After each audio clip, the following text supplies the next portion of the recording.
All right, and in part 2, we're going to look at adding and subtracting these complex numbers.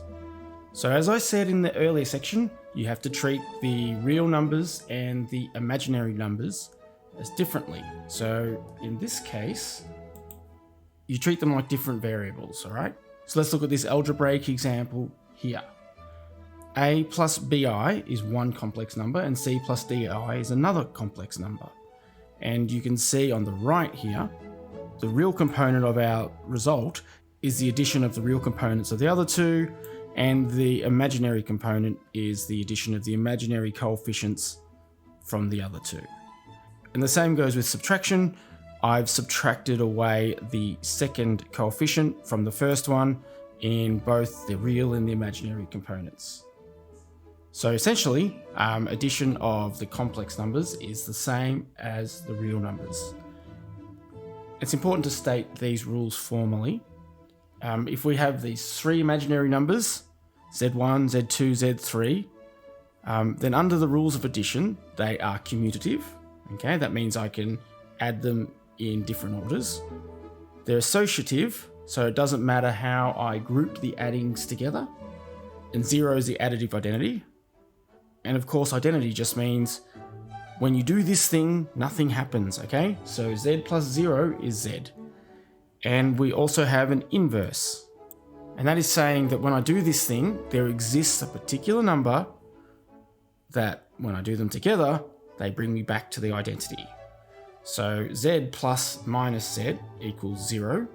So minus Z is the inverse to every number in addition. All right, let's have a look at example 3, okay? They've given us these two complex numbers, Z1, Z2, and they want us to add them and then subtract them. So Z1 plus Z2 is just subbing in the values we have there. And as I said, we add together or subtract the real components, and we do the same with the imaginary components. So this is equal to 2 plus minus 4, so we've got minus 2, and minus 3i plus 5i is plus 2i.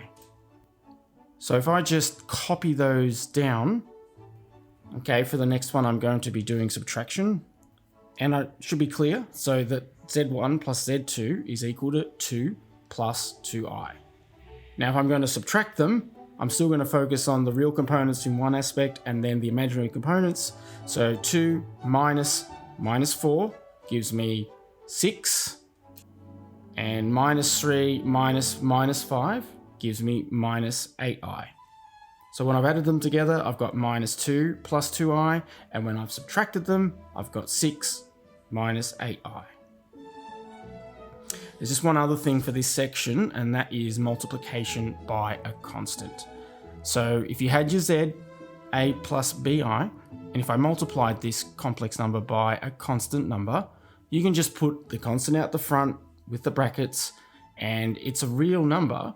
So you just multiply the real number A by K, and you multiply the real number B by K, and they are now the new coefficient for I.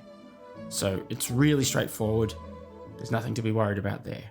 All right, better stop this bit, and you guys should get on and do question 3. All right, see you in the next bit.